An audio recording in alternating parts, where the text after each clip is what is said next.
Dear students of class 10, मैं आज आप लोगों के लिए एक स्पेशली वीडियो बनाने जा रहा हूँ ओनली फॉर क्लास 10, वो भी मैथमेटिक्स सब्जेक्ट से।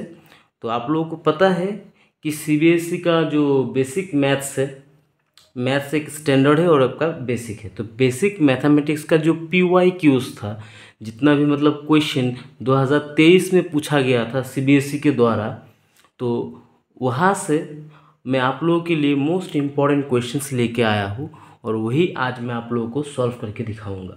आप लोगों को पता है कि सीबीएसई क्या करता है, 4 या फिर 5 सेट में क्वेश्चन पेपर बनाता है। तो वही डिफरेंट सेट से मैंने क्वेश्चंस को अरेंज किया है, जो मोस्ट इम्पॉर्टेंट क्वेश्चंस है वही मैंने आप लोगों के लिए पिक किया है। तो वही क्वेश्चंस आज 1 बाय 1 सॉल्व करके दिखाऊंगा जितना हो सके इस वीडियो में। तो चलिए विदाउट वेस्टिंग एनी टाइम आज का पहला क्वेश्चन को सॉल्व करते हैं। तो आज का पहला क्वेश्चन आप लोगों के सामने है चैप्टर 1 से, ठीक है। If the HCF of 72 and 234 is 18, तो यहाँ पे आपका HCF दे के रखा है 72 and 234 का कितना 18, then the LCM of 72 and 234 कितना होगा। अगर HCF ऑफ 234 एंड 72 का HCF कितना होता है आपका 18 होता है, तो आपको LCM बताना होगा 234 एंड 72 का। तो इसका सिंपली आंसर क्या हो जाएगा, ऑप्शन ए हो जाएगा। नाउ कैसे होगा मैं आप लोगों को करके दिखाता हूँ। आप लोगों को सिंपली पता है क्या formula, that is product of two numbers किसके बराबर होता है,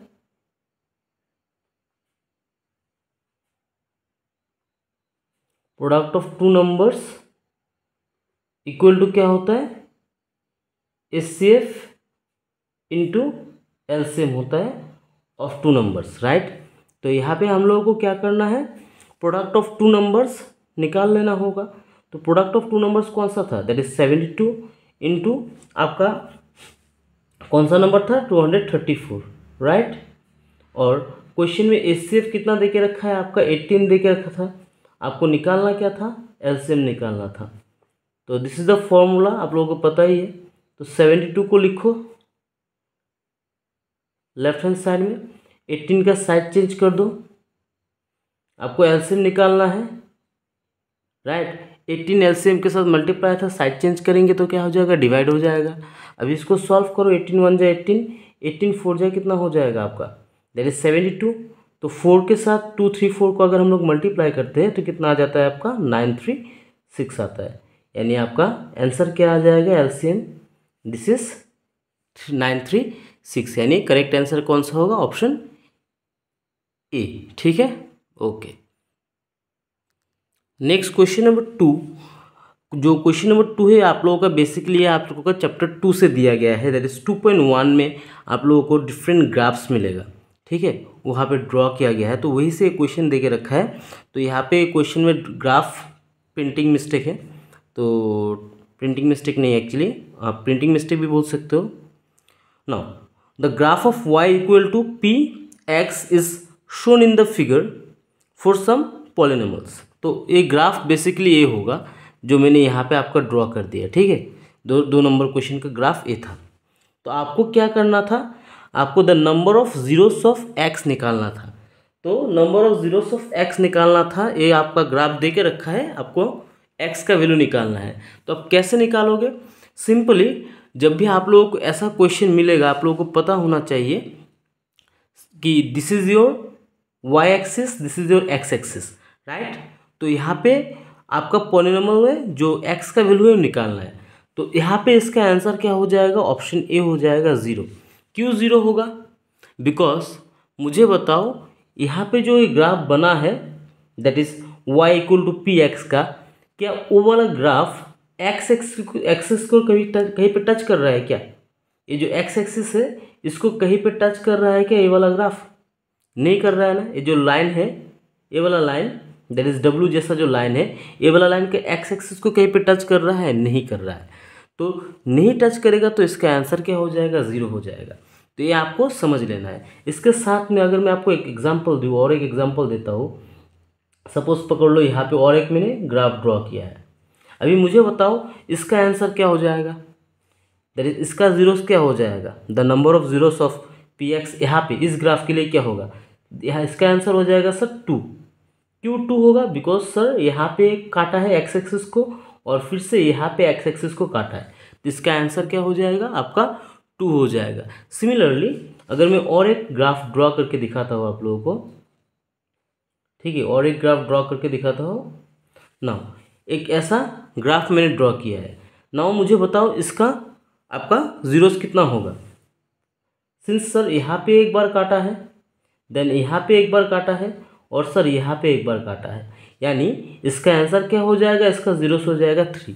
तो आपको याद रखना होगा कि जो ग्राफ आपने बनाया है या फिर दिया गया है वो ग्राफ एक्स एक्सिस को कितने जगह पे टच कर रहा है, वही उसका आंसर होगा। वन मोर एग्जांपल ले लेते हैं, चलो दिखा देता हूँ मैं आप लोगों को जितना हो सके। यहाँ पे मुझे बताओ यहाँ पे x का वैल्यू क्या होगा, जीरोस का वैल्यू कितना होगा। सर यहाँ पे हो जाएगा 1, यहाँ पे हो जाएगा 2, यहाँ पे हो जाएगा 3, यहाँ पे हो जाएगा 4, यानी इसका आंसर क्या हो जाएगा, यहाँ पे जीरोस का वैल्यू हो जाएगा 4। तो ये बेसिकली 2.1 चैप्टर का क्वेश्चन है, वहाँ पे आप लोग को ग्राफ डिफरेंट सारा ग्राफ मिलेगा, तो आप लोग उसको अच्छे से देखिए, समझिए और सॉल्व कीजिए। आई होप ये क्वेश्चन समझ में आ गया, question number 2। Then question number 3 में क्या पूछा है आप लोगों को ध्यान से देखिए। The larger of 2 supplementary angles, 2 supplementary angle से exceeds the smaller by 18 degree. तो आप लोगों को पता होना चाहिए सप्लीमेंट्री एंगल्स क्या होता है, यानी 2 ऐसा एंगल जिसको जोड़ने से उसका वैल्यू किसके बराबर होता है, सर उसका वैल्यू होता है 180 डिग्री के बराबर। तो यहाँ पे उन्होंने क्या कहा है, जो बड़ा वाला एंगल होगा, दोनों एंगल में से जो बड़ा वाला एंगल है वो छोटा एंगल से कितना डिग्री बड़ा है, 18 डिग्री बड़ा है। तो आपको अभी क्या निकालना है, what is the measure of the larger angle. ठीक है, आपको क्या करना है, लार्जर एंगल का मेजर निकालना है। तो इसका आंसर क्या हो जाएगा, ऑप्शन बी हो जाएगा, दैट इज 99 डिग्री। बट कैसे 99 डिग्री होगा, तो उसका हम लोग सोल्यूशन देखते हैं, दैट इज क्वेश्चन नंबर 3। तो हम लोग क्या करेंगे, छोटा वाला एग्जाम को दिखा रहा हूँ मैं। Let small angle be x, small angle be x, and अगर स्मॉल एंगल आपका एक्स होगा तो लार्जर एंगल क्या हो जाएगा, लार्जर एंगल हो जाएगा sir that is x plus 18, क्योंकि बड़ा वाला एंगल क्या था, छोटू वाला एंगल से 18 डिग्री बड़ा था। ठीक है, इतना समझ में आ गया। यस सर, अभी डायरेक्ट करते हैं फटाफट से। अकॉर्डिंग टू क्वेश्चन आप लोगों को पता है कि सप्लीमेंट्री एंगल का बात कहा है, यानी 2 एंगल का सम कितना किसके बराबर हो जाएगा सर, x प्लस 18 must be equal to what, 180 degree. ठीक है, अभी इसको सॉल्व करो, क्या आ जाएगा, 2x आ जाएगा, ये 180 डिग्री था, लिखो। सेम चीज़ को एक साथ में लाना होता है, 18 डिग्री लेफ्ट हैंड साइड में था, साइड चेंज करेंगे तो माइनस कितना हो जाएगा, 18 डिग्री। अभी इसको सॉल्व करो, x का वैल्यू निकालना है पहले। 180 से 18 चला जाएगा तो कितना आ जाएगा सर, आप ही बताओ सर। आ जाएगा 162 एंड डिवाइडेड बाई कितना हो जाएगा, 2 आ जाएगा। नाउ 2 से कैंसिल करो, 2 1 जा 2 एंड 281 जा कितना आ जाएगा आपका, 162 आ जाएगा। तो x का वैल्यू कितना आ गया आपका, 81। x का वैल्यू कितना आया, 81। अभी क्वेश्चन में हम लोगों को क्या निकालना था, लार्जर एंगल निकालना था ना, measure of the larger angle. अगर छोटू वाला एंगल का वैल्यू होता है आपका 81, देयरफॉर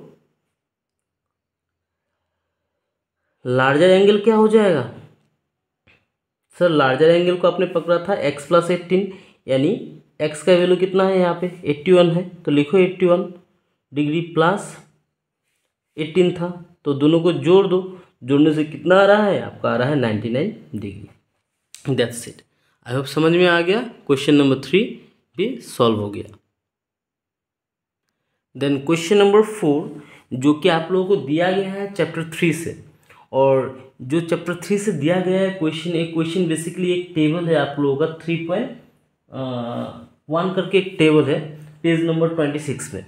उस टेबल से हर साल कोई ना कोई क्वेश्चन आप लोगों को मिलेगा ही। दिस टेबल बेसिकली मैं आप लोगों को दिखा देता हूँ, इस टेबल का ये क्वेश्चन है, तो इस टेबल को अच्छे से आप लोगों को समझ लेना है, लर्न कर लेना है। ठीक है, क्योंकि यहाँ से आप लोगों को क्वेश्चन मिलेगा ही। तो पहला वाला क्वेश्चन यहाँ पे जो देख रहे हैं, क्वेश्चन नंबर 4 में आपको बताना है दो a pair of linear equation is given that is x plus 2y minus 5 equal to 0 and 2x minus 4y plus 6 equal to 0। तो अभी इस बेसिस पे इसका समाधान करके आपको बताना होगा कि कौन सा कंडीशन आएगा, कंसिस्टेंट आएगा या फिर कंसिस्टेंट विथ मेनी सोल्यूशन आएगा या फिर is consistent with unique solution आएगा। तो इसका आंसर हो जाएगा option C, is consistent with unique solution. Unique solution का मतलब क्या होगा, जब एक लीनियर पेयर ऑफ इक्वेशन से हम लोग ग्राफ ड्रॉ करते हैं, ग्राफ ड्रॉ करने के बाद दो लाइन एक दूसरे को एक ही पॉइंट पे काटता है, ठीक है, एक ही पॉइंट पे काटता है। और उसका कंडीशन क्या था, बेसिकली आप लोगों को उसका कंडीशन पता होना चाहिए, that is a1/a2 not equal to क्या होता है b1/b2। That is the first condition, ठीक है, फर्स्ट कंडीशन जहाँ पे क्या होगा, दो लाइन हम लोग जब ग्राफ ड्रॉ करते हैं, ऐसे देख लो, हम समझा देते हैं आप लोगों को। जब हम लोग ऐसे ग्राफ ड्रॉ करते हैं, ठीक है, ग्राफ में जो लाइंस बनता है ना, ठीक है, जो लाइंस बनता है वो लाइंस अगर एक दूसरे को एक जगह पे एक ही पॉइंट पे काटता है, तभी क्या होता है, वो आपका consistent with a unique solution होगा, ठीक है। और वो क्या होता है आपका कंसिस्टेंट का मतलब क्या होता है, जो एक दूसरे को टच करेगा। ये जो दो लाइन मैंने ड्रॉ किया है, ये एक दूसरे को क्या करेगा, टच करेगा। तो अभी यहाँ पे इसको मैं सोल्यूशन दिखा देता हूँ आप लोगों को कैसे ये होगा। यहाँ पे देखो, पहले में आप लोगों को पता है कि x के साथ क्या रहता है, a1 रहता है, राइट। a1 का वैल्यू यहाँ पे क्या है, कुछ नहीं है, मतलब 1 है, राइट। देन b1 का वैल्यू किसके साथ रहता है सर, फर्स्ट इक्वेशन में आपका y के साथ रहता है। तो b1 का वैल्यू कितना है, 2 है। और c1 का वैल्यू कितना है सर, यहाँ पे दैट इज कांस्टेंट टर्म आपका -5 है। सिमिलरली a2 का वैल्यू कितना है सर, a2 आपको कहाँ से मिलेगा, इक्वेशन 2 से। इसका वैल्यू कितना था सर, यहाँ पे 2 था। आई होप दिखाई दे रहा है आप लोगों को अच्छे से, ठीक है। और b2 का वैल्यू कितना था सर, b2 का वैल्यू था आपका दैट इज यहाँ पे -y के साथ रहेगा, तो कितना है, -4 है। एंड c2 का वैल्यू कितना है सर आपका, c2 का वैल्यू है आपका +6, ठीक है। अभी अगर इसको हम लोग पुट करते हैं ऐसे कंडीशन में, a1/a2 की कंडीशन में पुट करते हैं, ठीक है, कितना आ रहा है, 1/2 आ रहा है। एंड अगेन b1/b2 को अगर हम लोग पुट करते हैं तो इसका वैल्यू कितना आएगा, 2/-4। इसको कैंसिल करने से क्या आएगा, -1/2 आ रहा है, राइट। अभी मुझे बताओ, पहला वाला कंडीशन देखो ध्यान से, यहाँ पे a1/a2 का वैल्यू आ रहा है हाफ प्लस में, और यहाँ पे आपका b1/b2 का वैल्यू आ रहा है -हाफ में। तो प्लस और माइनस दोनों क्या सेम है, नहीं है ना। तो हम लोग डायरेक्ट क्या करेंगे, यहाँ पे कौन सा कंडीशन आ रहा है, that is a1/a2 not equal to क्या आ रहा है, b1/b2। तो एक कंडीशन कहाँ पे आता है, आपका फर्स्ट कंडीशन में आता है, जो मैंने आपको दिखा दिया है कि यहाँ पे क्या हो जाएगा, अभी कंसिस्टेंट हो जाएगा with a unique solution. I hope समझ में आ गया। तो आप लोगों को 3 कंडीशन दिया रहता है, तो आप लोगों को अच्छे से वो सब याद करना होगा, ठीक है। कंसिस्टेंट कब होगा, कब मेरे बहुत सारा सोल्यूशन मिलेगा। तो सेकंड कंडीशन में भी आपको बता देता हूँ, दैट इज जहाँ पे a1/a2 b1/b2 एंड c1/c2 अगर ये तीनों समान हो जाता है, इक्वल होता है, वहाँ पे आपको क्या मिलेगा, बहुत सारा सोल्यूशन मिलेगा, ठीक है, बहुत सारा सोल्यूशन मिलेगा। बेसिकली आपको याद रखना है कि LLP जो होता है, लीनियर इक्वेशन जो होता है, उसको हम लोग क्या करते हैं, डे टू डे लाइफ में यूज़ करते हैं, ठीक है। जब आप लोग ऊपर के क्लास में जाओगे तब आप लोगों को मिलेगा सब मतलब क्वेश्चंस, जिसके माध्यम से हम लोग क्या करते हैं, लाइक प्रोडक्शन होता है ना, इंडस्ट्री में प्रोडक्शन के लाइन में सबका यूज़ किया जाता है LLP का, ठीक है। लीनियर इक्वेशन जो है उसका यूज़ किया जाता है आपका प्रोडक्शन के केस में, कि कितना प्रोडक्शन हम लोग कंस्टेंट रहता है, कुछ कुछ जिसको मतलब हम लोग ग्राफिकली या फिर LLP के द्वारा या फिर लीनियर इक्वेशंस के द्वारा सॉल्व करके कंडीशन प्रॉब्लम को सॉल्व करते हैं। तो वही सेकंड कंडीशन में आपका क्या हो जाएगा, जब a1/a2 दोनों इक्वेशन में से b1/b2 एंड c1/c2 का वैल्यू, तीनों वैल्यू क्या हो जाएगा आपका, सेम होता है, इक्वल होता है, तब आपको बहुत सारा सोल्यूशन मिलता है और वो कंसिस्टेंट होता है। यही क्वेश्चन बेसिकली पूछा जाता है एग्जाम में कि दो एक लीनियर पेयर का जो भी ग्राफ बनता है, ठीक है, वो आपका कंसिस्टेंट होता है कि नहीं, इनफाइनेटली मेनी सॉल्यूशंस देता है कि नहीं, यूनिक सॉल्यूशंस देता है कि नहीं, या फिर पैरेलल होता है, वही पूछा जाता है क्वेश्चन में।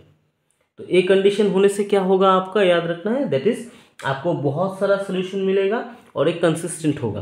पहला वाला कंडीशन और सेकेंड वाले कंडीशन में दोनों कंसिस्टेंट होते हैं। पहला वाला कंडीशन में आपको क्या मिलेगा, एक ही सोल्यूशन मिलेगा। सेकेंड वाला कंडीशन में आपको बहुत सारा सोल्यूशंस मिलेगा, ठीक है, प्रॉब्लम का। और थर्ड कंडीशन जो होता है, यहाँ पे क्या होता है, A1/A2 होता है, जैसे मैंने यहाँ पर दिखाया है आपको, ठीक है। देन B1/B2 होता है, बट ये जो थर्ड नंबर कंडीशन है जैसे C1/C2 ये मिलता नहीं है, यानी इसका वैल्यू और इसका वैल्यू मैच करेगा, बट C1/C2 का वैल्यू वहाँ पे मैच नहीं करेगा, ठीक है। और अगर ऐसा कंडीशन आ जाता है तो वहाँ पे क्या हो जाएगा, दो आपका जो ग्राफ में लाइन ड्रॉ किया जाता है ना, ये वाला लाइन, वो कभी भी एक दूसरे को टच नहीं करता है। से एग्जाम्पल, ऐसा ग्राफ है और दो लाइन ड्रॉ किया जाएगा, मतलब ग्राफ का इक्वेशन से ऐसे लाइन ड्रॉ हो जाएगा, और ऐसे लाइन ड्रॉ होने से वो कभी भी एक दूसरे को कभी भी क्या नहीं करेगा, टच नहीं करेगा। और अगर टच नहीं करेगा यानी पैरेलल्स होगा, और पैरेलल होने का मतलब हो जाएगा वो क्या है, इनकंसिस्टेंट नहीं है, ठीक है, आपका सॉरी कंसिस्टेंट नहीं है, वो क्या हो जाएगा, इनकंसिस्टेंट हो जाएगा, एंड वहाँ पे आपको कोई भी सॉल्यूशंस नहीं मिलेगा। तो ये तीनों कंडीशन अच्छे से समझ लीजिए और अच्छे से दिमाग में रखिए। तो चलिए क्वेश्चन नंबर 4 आई होप समझ में आ गया। नाउ क्वेश्चन नंबर 5 का समाधान करते हैं। तो क्वेश्चन नंबर 5 में क्या दिया है आपका, if the roots of a quadratic equation, if the roots of quadratic equation 4x² - 5x + k = 0 are real and equal. तो एक क्वाड्रेटिक इक्वेशन दे के रखा है और कह दिया है कि इसका जो रूट्स होगा वो क्या होगा, रियल एंड इक्वल होगा। तो आपको क्या करना है, यहाँ पे जो k है एक कांस्टेंट टर्म k, इसका वैल्यू निकालना होगा। And this question is basically given from question number 4, ठीक है, सॉरी क्वेश्चन नंबर 4 नहीं, चैप्टर नंबर 4, जो कि हर साल ऐसा ही क्वेश्चन CBSE घुमा फिरा के देता रहता है। तो इसको समझना बहुत ही ज़रूरी है आप लोगों के लिए। तो चलिए विदाउट वेस्टिंग टाइम इसको भी सॉल्व करते हैं। इस क्वेश्चन का भी ऑप्शन दे के रखा है यहाँ पे, तो इसका आंसर हो जाएगा आपका 25/16। बट कैसे होगा देखते हैं। सिंस आप लोगों को पता है रियल रूट्स का कंडीशन पता है, दैट इज चैप्टर 4 से, तो सॉल्व करते हैं फॉर रियल इक्वल रूट्स। यही तो क्वेश्चन में बोला है ना, for real equal roots D का वैल्यू किसके बराबर हो जाता है, दैट इज डिस्क्रिमिनेंट का वैल्यू किसके बराबर होता है, इज इक्वल टू 0, राइट। और डी का फॉर्मूला क्या होता है sir, it is equal to, that is ये हो जाएगा सर B² - 4AC = 0 के बराबर, राइट। डी को हम लोग क्या लिख सकते हैं, किस फॉर्म में कन्वर्ट कर सकते हैं, B² - 4AC। तो अभी B² का वैल्यू कहाँ से मिलेगा, आप लोगों को पता है कि क्वाड्रेटिक इक्वेशन में जो x होता है, ठीक है, x के साथ आपका b का वैल्यू रहता है। तो यहाँ पे b का वैल्यू कितना हो जाएगा, x के साथ क्या है, -5 है, तो लिखो -5 का स्क्वायर, देन -4 फॉर्मूला का 4 इंटू ए का वैल्यू कहाँ पे मिलेगा सर, x² के साथ जो रहता है, दिस इज योर a। तो यहाँ पे a का वैल्यू कितना है, 4 है, तो बैठा 4 इंटू c का वैल्यू कितना है सर, c का वैल्यू जो कांस्टेंट टर्म है दैट इज k, वहाँ पे k बैठ जाएगा, ठीक है।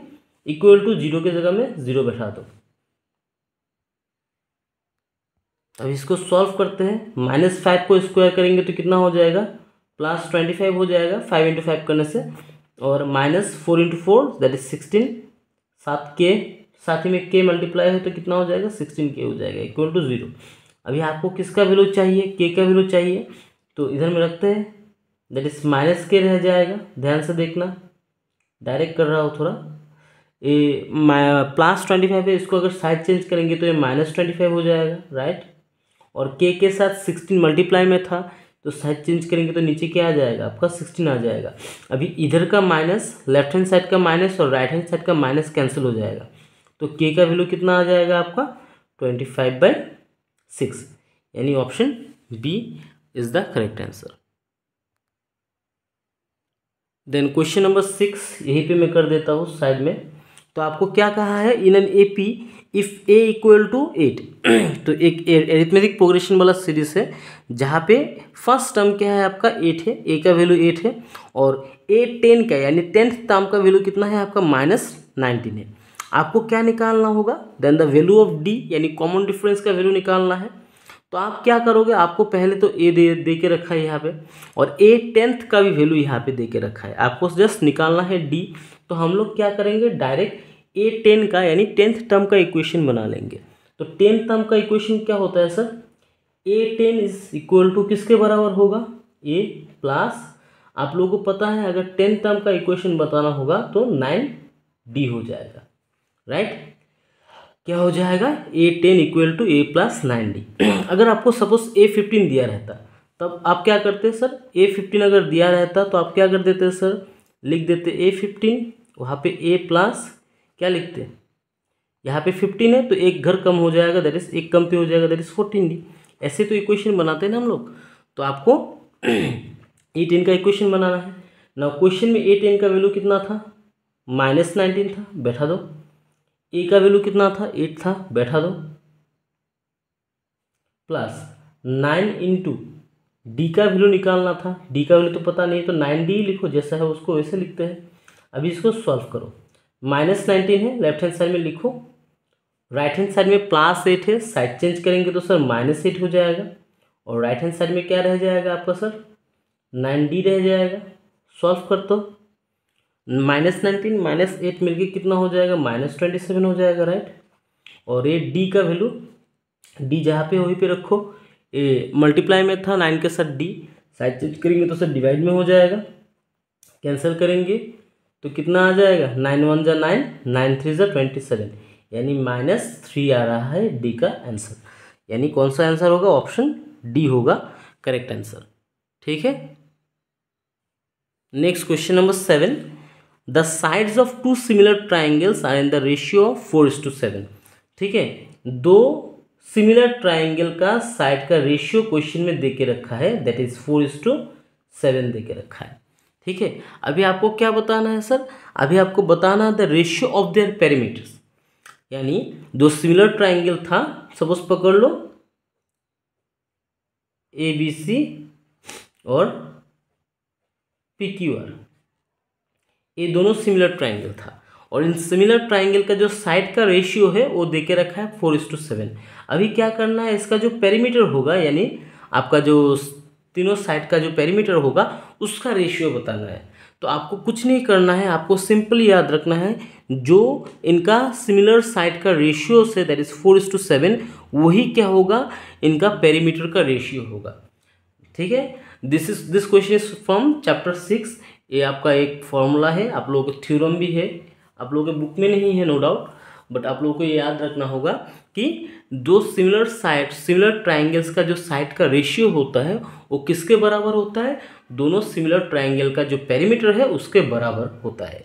यानी इनका जो भी रेशियो होगा साइड का वही क्या हो जाएगा, आपका पेरीमीटर का भी रेशियो हो जाएगा। तो इसका आंसर बन जाएगा 7 का ऑप्शन ए। आई होप समझ में आ गया। Okay sir, then question number 8, ये भी POQ वाला क्वेश्चन है, बहुत ही आसान है बट अगर समझोगे नहीं तो गलत कर दोगे।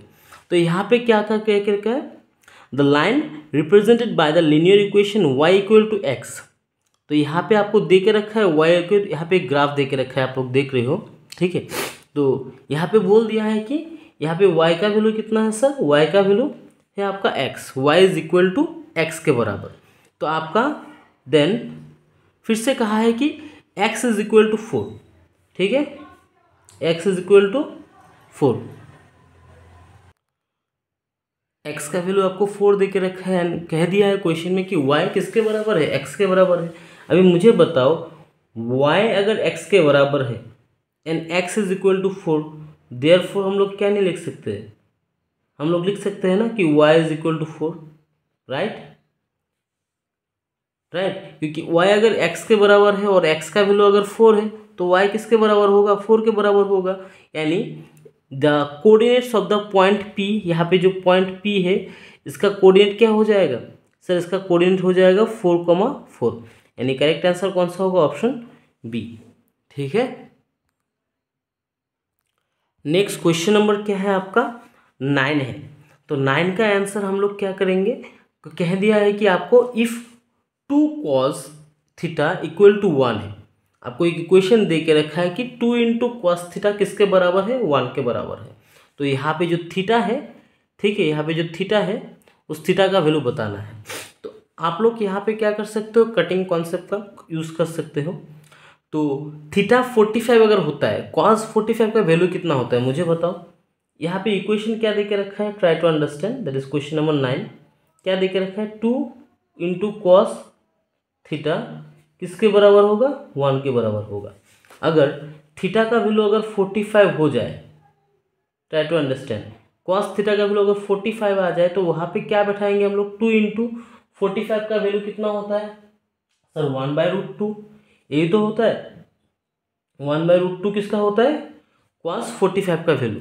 तो अभी मुझे बताओ 2 इंटू, अगर हम लोग इसको सॉल्व करेंगे, 2 इंटू 1/√2 करेंगे, कभी क्या इसका वैल्यू 1 आएगा, नहीं आएगा।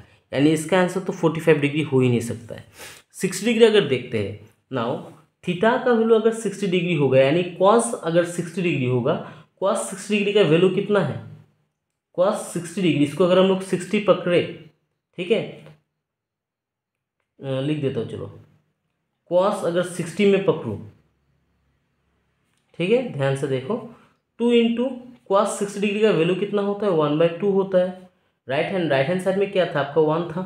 अभी इसको सॉल्व करो, 2 1 जा 2, 2 1 जा 2, कैंसिल करने से क्या आ जाएगा, दोनों साइड में आपका क्या आ रहा है, लेफ्ट हैंड साइड में भी आपका 1 आ रहा है, राइट हैंड साइड में भी आपका 1 आ रहा है। यानी इसका आंसर क्या हो जाएगा, इसका आंसर हो जाएगा option B, that is theta must be equal to what, आपका 60 डिग्री। और 30 डिग्री क्यों नहीं होगा, इसी इक्वेशन में अगर मैं बैठाता हूँ 2 इंटू 30 डिग्री का वैल्यू कितना था, कॉस 30 का वैल्यू किसके बराबर होता है सर, कॉस 30 का वैल्यू बराबर होता है दैट इज √3/2। अभी इसको सॉल्व करो, इसको कैंसिल करने से कितना आ जाएगा, √3 आ जाएगा। तो ये मैच हो रहा है क्या, नहीं हो रहा है। तो आप लोग ऐसे कटिंग कॉन्सेप्ट का यूज़ करके भी क्या कर सकते हो, इसका आंसर निकाल सकते हो। सिमिलरली क्वेश्चन नंबर 10, इसका भी आंसर हम लोग कटिंग कॉन्सेप्ट से यूज़ करेंगे और निकाल सकते हैं कटिंग कॉन्सेप्ट यूज़ करके। तो आपको क्या देख रहा है क्वेश्चन नंबर 10 में कि for what value of theta, यहाँ पे भी थीटा का वैल्यू निकालना है कि sine square theta plus sine theta plus cos square theta plus is equal to 2 होगा। यानी sine square theta plus sine theta plus cos square theta का वैल्यू 2 होगा, किसके बराबर होगा, 2 के बराबर होगा। तो कब होगा, अगर साइन 45 अगर लेते हो, ठीक है, सपोज साइन 45 आप लेते हो, साइन 45 का वैल्यू कितना होता है सर, साइन 45 का वैल्यू रफ में मैं दिखा रहा हूँ, इसका वैल्यू कितना होता है 1/√2। अगर इसको स्क्वायर करेंगे, यहाँ पे स्क्वायर है कि नहीं, राइट स्क्वायर है, इसको स्क्वायर करने से क्या आ जाएगा सर, 1/2 आएगा। देन प्लस साइन थीटा है, जस्ट 1/√2 करेंगे, ठीक है। देन प्लस किसके बराबर करेंगे, फिर से आपका कॉस थीटा है, कॉस स्क्वायर थीटा, ठीक है। अगर 45 कॉस 45 का वैल्यू कितना होता है, कॉस 45 का वैल्यू कितना होगा सर, कॉस 45 का वैल्यू होता है आपका 1/√2, 1/√2। अभी मुझे बताओ, इसको अगर सॉल्व आप करते हो, करने के बाद क्या आपका रिजल्ट 2 आएगा क्या, नहीं आएगा। यानी 45 डिग्री तो हो ही नहीं सकता है। देन अगेन अगर आप इसका वैल्यू 30 पकड़ लो, साइन 30 का वैल्यू कितना था, साइन 30 का वैल्यू सर होता है हाफ के बराबर, ठीक है, मैं हाफ में लिखता हूँ, साइन 30 का वैल्यू किसके बराबर होता है, हाफ का बराबर, प्लस यानी इसका स्क्वायर होगा, राइट, 1/2 का स्क्वायर होगा, और साइन थीटा है 30 डिग्री अगर पकड़ते हैं तो वहाँ पे फिर से हाफ बैठेगा, बैठाओ। देन कॉस स्क्वायर है, तो कॉस स्क्वायर 30 डिग्री अगर पकड़ते हो तो कॉस 30 डिग्री का वैल्यू कितना होता है, √3/2 का होल स्क्वायर। अभी अगर इसको सॉल्व करते हो आप, यहाँ पे कितना आ जाएगा, 1/4 आ जाएगा, प्लस 1/2 आ जाएगा, प्लस आपका √3/4 आ जाएगा। If you solve this one, क्या आपको 2 मिलेगा, नहीं मिलेगा डियर। इसीलिए यहाँ पे 30 डिग्री भी काम नहीं करेगा, और 0 डिग्री तो और भी काम नहीं करेगा। हम लोग क्या करेंगे यहाँ पे 90 डिग्री का यूज़ करेंगे, यानी अगर हम लोग 90 डिग्री यूज़ करते हैं, कहा गया सॉरी, यहाँ पे अगर हम लोग 90 डिग्री यूज़ करते हैं तो हम लोगों को आंसर निकल के आ जाएगा। तो मैं दिखा देता हूँ। सिंस क्या था, साइन स्क्वायर थीटा प्लस क्या था साइन थीटा प्लस क्या था आपका कॉस स्क्वायर थीटा था, and this is equal to what, your 2, right. तो राइट हैंड साइड में हम लोगों को 2 होना चाहिए। तो अभी मैं इसको अगर सॉल्व करता हूँ, ध्यान से देखो, साइन स्क्वायर थीटा को अगर मैं 90 डिग्री पकड़ता हूँ, 90 डिग्री का वैल्यू कितना होता है, साइन 90 का वैल्यू था कितना सर, 1 का स्क्वायर करते हैं, ठीक है, कर दिया, प्लस साइन थीटा, यानी अगर 90 डिग्री पकड़े हैं तो साइन थीटा ना, अगर साइन 90 लेते हैं तो वैल्यू कितना आ जाएगा इसका, 1 आ जाएगा, प्लस अगर कॉस 90 हो जाए, कॉस 90 का वैल्यू किसके बराबर होता है सर, 0 के बराबर होता है। अगर इसको स्क्वायर करते हैं, अभी सॉल्व करो, 1 का स्क्वायर करेंगे तो क्या आ जाएगा, 1 आएगा, प्लस 1, और 0 का स्क्वायर करने का करेंगे तो 0 ही आएगा। वो लिखने का कोई फ़ायदा है क्या, नहीं है ना सर। क्या आ रहा है आपका, क्या आ रहा है, आ रहा है 2, यानी आपका राइट हैंड साइड में भी 2 है और आपका लेफ्ट हैंड साइड में भी 2 है। किससे आ रहा है, अगर हम लोग साइन थीटा यानी थीटा का वैल्यू हम लोग कितना पकड़ते हैं, 90 डिग्री पकड़ते हैं, ठीक है। आई होप समझ में आ गया, ओके। नेक्स्ट मूव करते हैं क्वेश्चन नंबर 11 की तरफ। क्वेश्चन नंबर 11 में क्या कहा है, अगर बोल दिया है कि 10a का वैल्यू आपका कितना है, 2/5 है। अगर 10a का value, it is given that 10a is equal to किसके बराबर है, 2/5 के बराबर है। तो आपको क्या निकालना है, 1 minus cos square A divided by 1 minus sine square A का वैल्यू बताना होगा। तो ध्यान से देखो, जो आपको इन्फॉर्मेशन दे के रखा है 10a का, और जो यहाँ पे सॉल्व करना है, तो जो इन्फॉर्मेशन है उसके बेसिस पे आप इसको सॉल्व करोगे, ठीक है। यानी यहाँ पे 10a है 2/5, तो आपको कन्वर्ट करना होगा, जो इक्वेशन यहाँ पे दे के रखा है, लोग क्वेश्चन दे के रखा है 1 माइनस कॉस स्क्वायर ए 1 माइनस साइन स्क्वायर ए, इसको 10 में कन्वर्ट करना होगा, ठीक है। अगर कन्वर्ट कर लिया उसके बाद आराम से हो जाएगा। तो ध्यान से देखो, हम लोग को क्या इक्वेशन दे के रखा है, that is 1 minus cos square A दे के रखा है, राइट, डिवाइडेड बाई क्या दे के रखा है, 1 माइनस साइन स्क्वायर ए दे के रखा है। तो मैं अगर इसको सॉल्व करता हूँ, try to understand, 1 minus cos square A किसके बराबर होता है, you need to remember the trigonometry identity. Sir ये होता है आपका साइन स्क्वायर ए के बराबर। 1 माइनस कॉस स्क्वायर ए को हम लोग क्या कर सकते हैं, साइन स्क्वायर ए के बराबर लिख सकते हैं।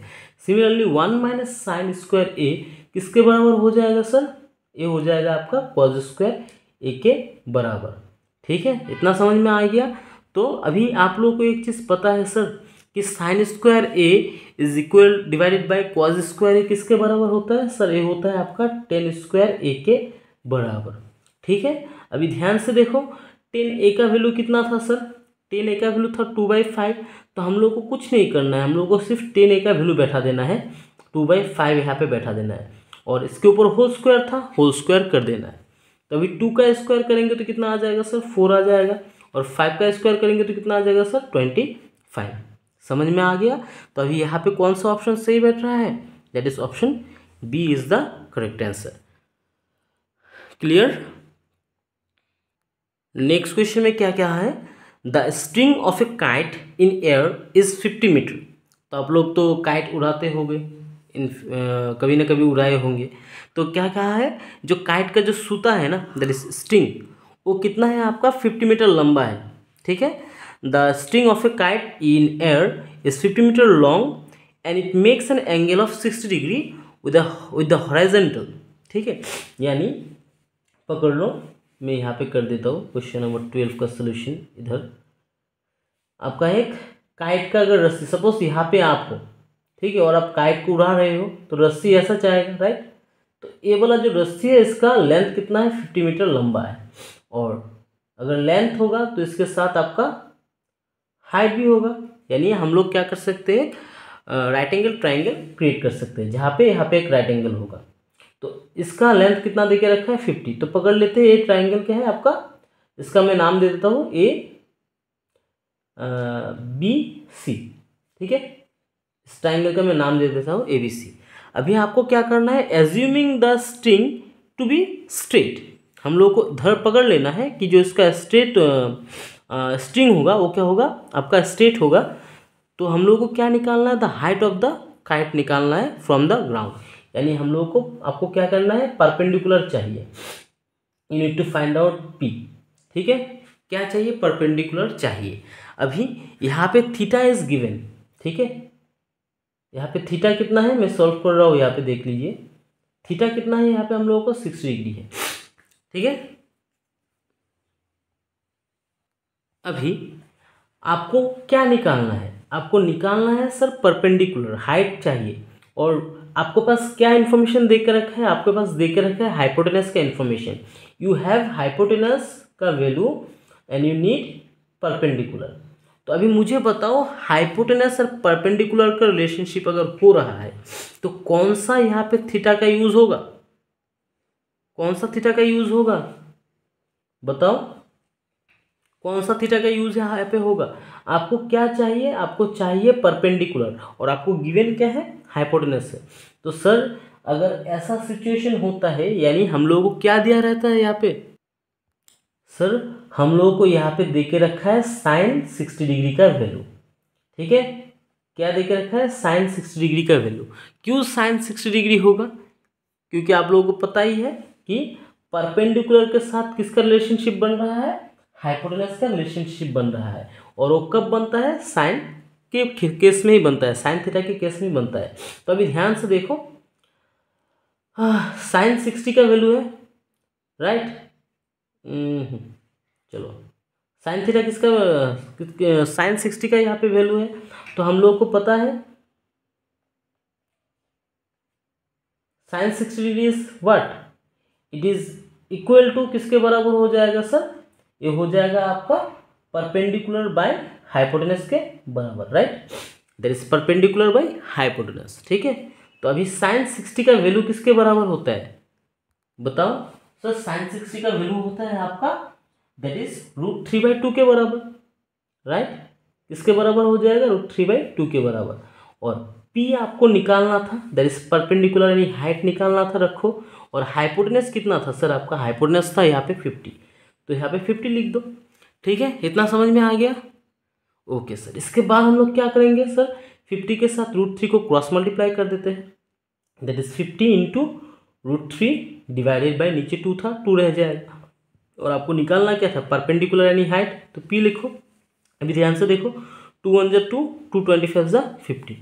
तो आपका P का वैल्यू कितना निकल के आ जाएगा, परपेंडिकुलर निकल के आ जाएगा 25√3। ठीक है, तो आंसर कौन सा होगा sir, it will be answer option D. ठीक है, आई होप समझ में आ गया। नेक्स्ट क्वेश्चन नंबर 13 है।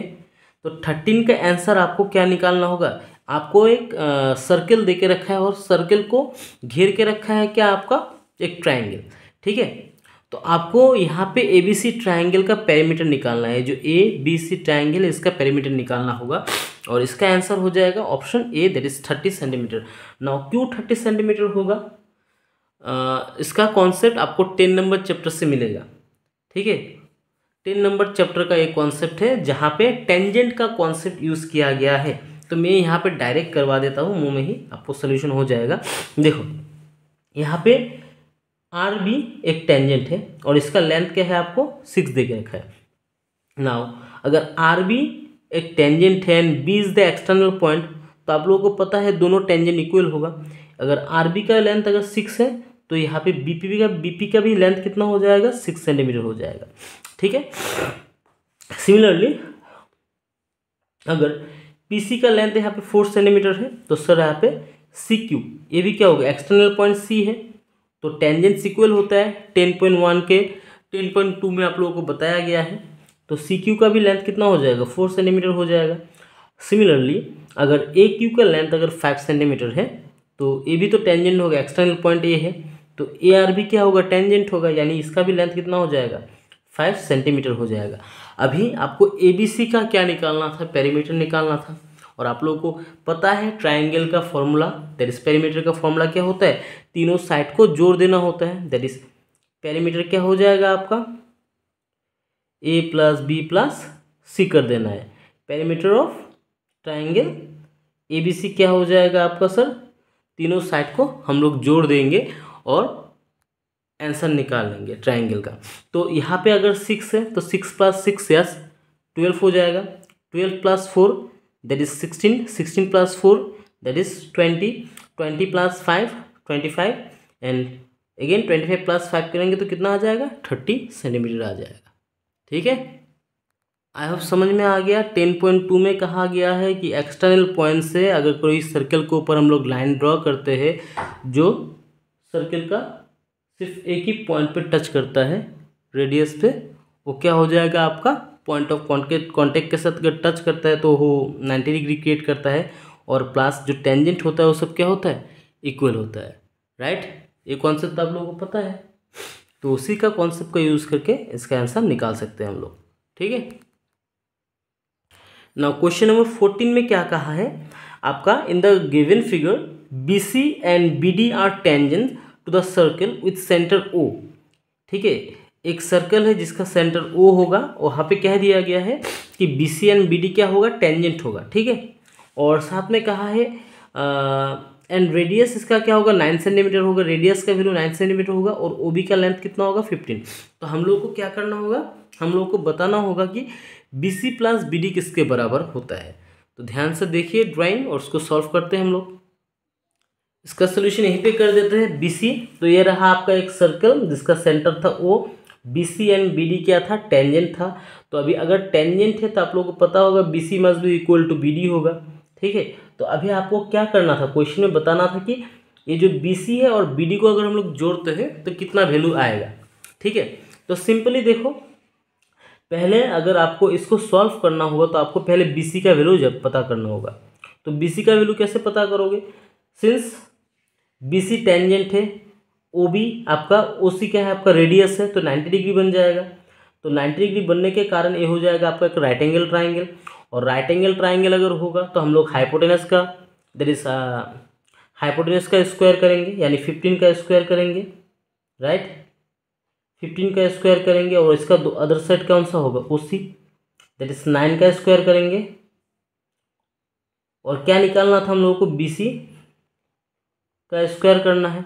हाइपोटेनस का जो फॉर्मूला उससे हाइपोटेनस राइट एंगल ट्राइंगल, यानी पाइथागोरस का जो थ्योरम है उसके हिसाब से हाइपोटेनस का square must be equal to 1 आपका बेस का स्क्वायर प्लस आपका हाइट का स्क्वायर होता है। राइट, तो हम लोग ने 15 ले लिया, OB का लेंथ 15 था, इसको अगर स्क्वायर करेंगे तो 225 आ जाएगा। और यहाँ पे 9 का स्क्वायर था, साइड चेंज करेंगे तो -81 हो जाएगा। राइट, रह जाएगा क्या आपका BC का स्क्वायर। अब इसको सॉल्व करने से 225 से अगर 81 चला जाएगा तो कितना आ जाएगा, 144 आ जाएगा। तो अगर BC से स्क्वायर हटेगा तो यहाँ पे रूट गिरेगा। राइट, 144 के ऊपर, और रह जाएगा BC।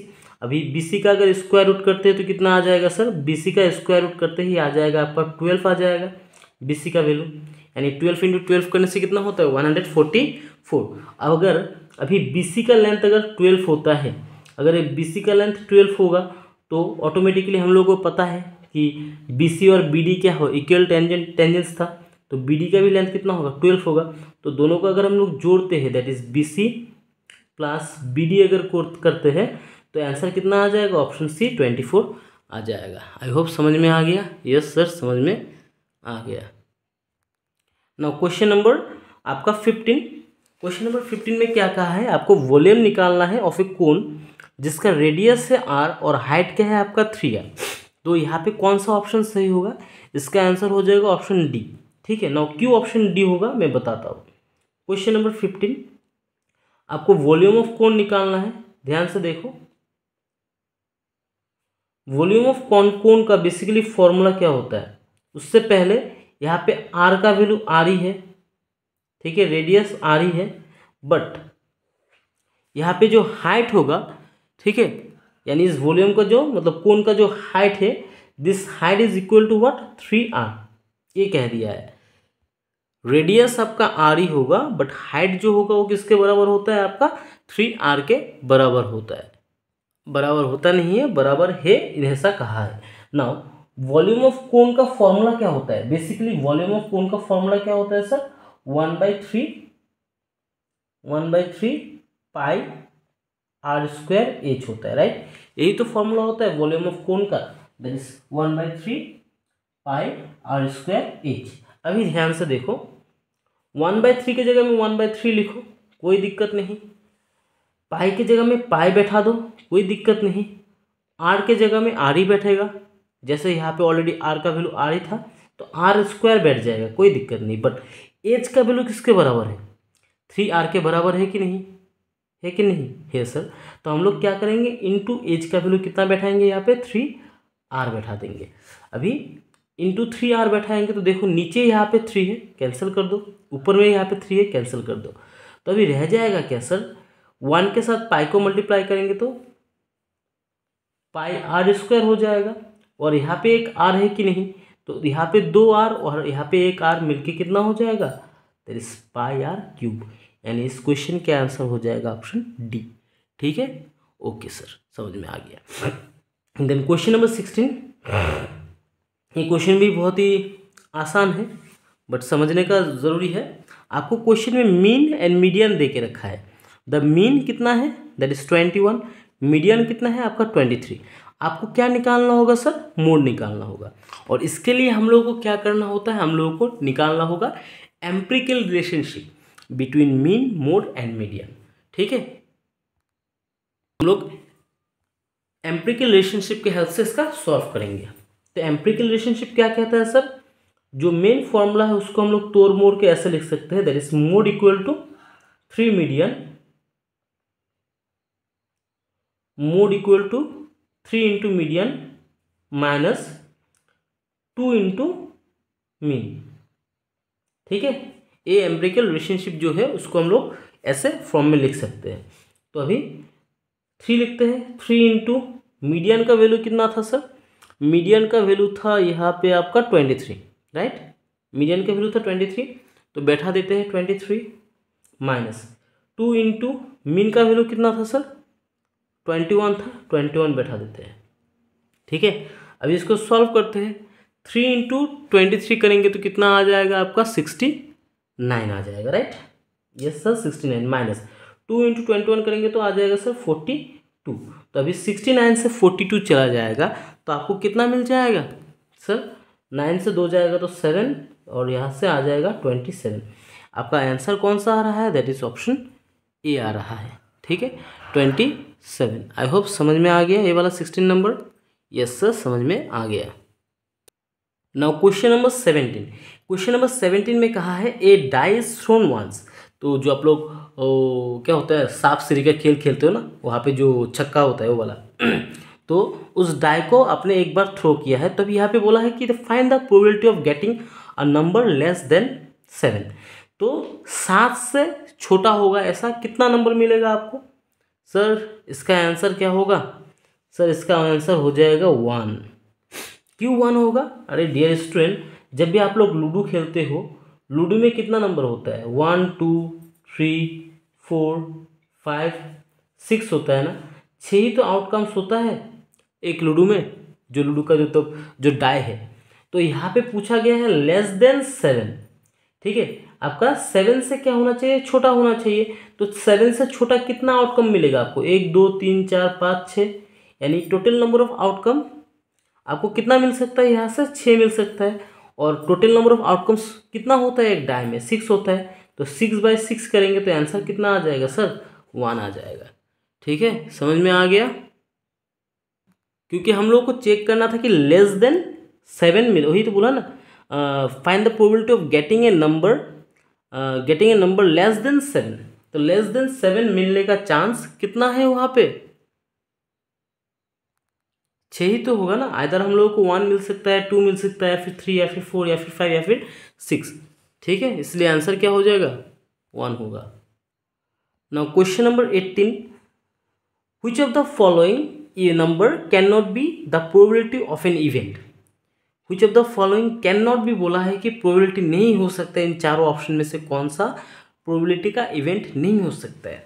ध्यान से देखो, आप लोगों को पता है कि प्रोबेबिलिटी के केस में जो मैक्सिमम रिजल्ट होता है इट शुड बी 1 से ज़्यादा बड़ा नहीं हो सकता, ज़्यादा बड़ा नहीं हो सकता है वैल्यू, ठीक है। तो यहाँ पे 0.5 है, ये तो हो सकता है, ठीक है, बट हम लोगों को कैन नॉट पूछा है ना, तो ये तो नहीं होगा बिकॉज 0.5 होता है प्रोबेबिलिटी का इवेंट। और आपका 5% अगर कहेंगे, अगर 5 को अगर हम लोग 100 से डिवाइड करेंगे वो समथिंग आपका 0.05 आएगा, that can be the event of probability. ये भी हो सकता है बट हम लोगों को कैन नॉट निकालना है। देन 0.5 को अगर हम लोग 14 से डिवाइड करेंगे सर, ये आ जाएगा आपका, ये भी क्या होगा 1 से छोटा होगा।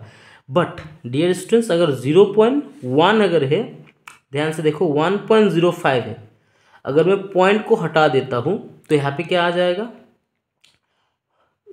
पॉइंट को हटाने से 10 के साथ 1 मल्टीप्लाई होकर 10 हो जाएगा, नीचे रह जाएगा 5।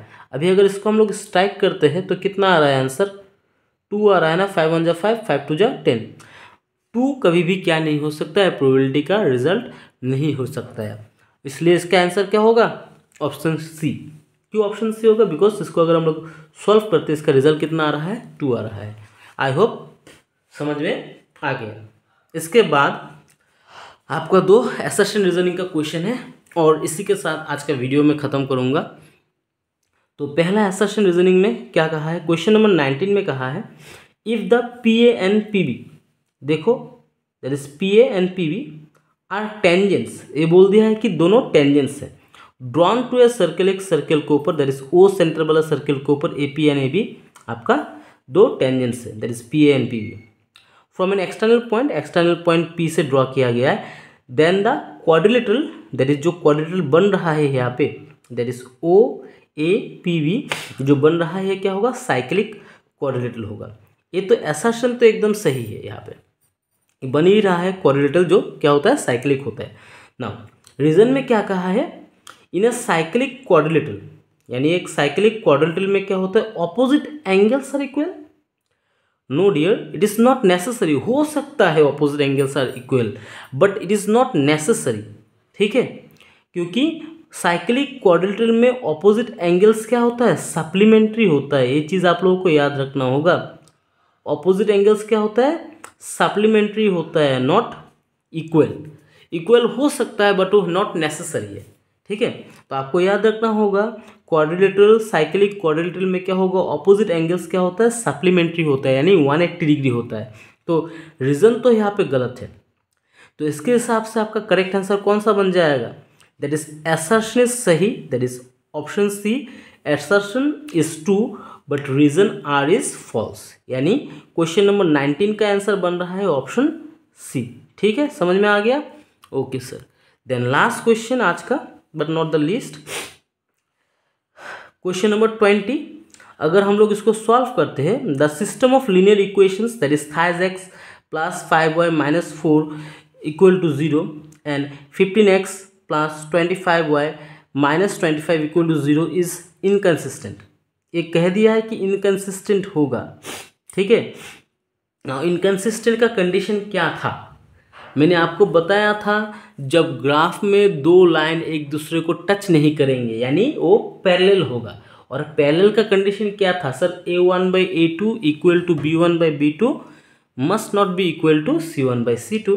तो अभी ध्यान से देखो, यहाँ पे a का वैल्यू कितना था सर, इक्वेशन 1 से मिलेगा ना, हाँ सर मिलेगा। आपका a का वैल्यू कितना आ रहा है, a1 का वैल्यू आ रहा है आपका, हम लोग निकाल लेते हैं a1 का वैल्यू कितना है, a1 का वैल्यू 3 है, ठीक है। और इक्वेशन 2 से आपको मिलेगा a2 का वैल्यू दैट इज 15, राइट। अगर इसको सॉल्व करते हैं आ रहा है क्या सर, 1/5 आएगा, किसका वैल्यू आ गया, दैट इज a1/a2 का वैल्यू। इसके बाद सर हम लोग b1/b2 का वैल्यू चेक करते हैं।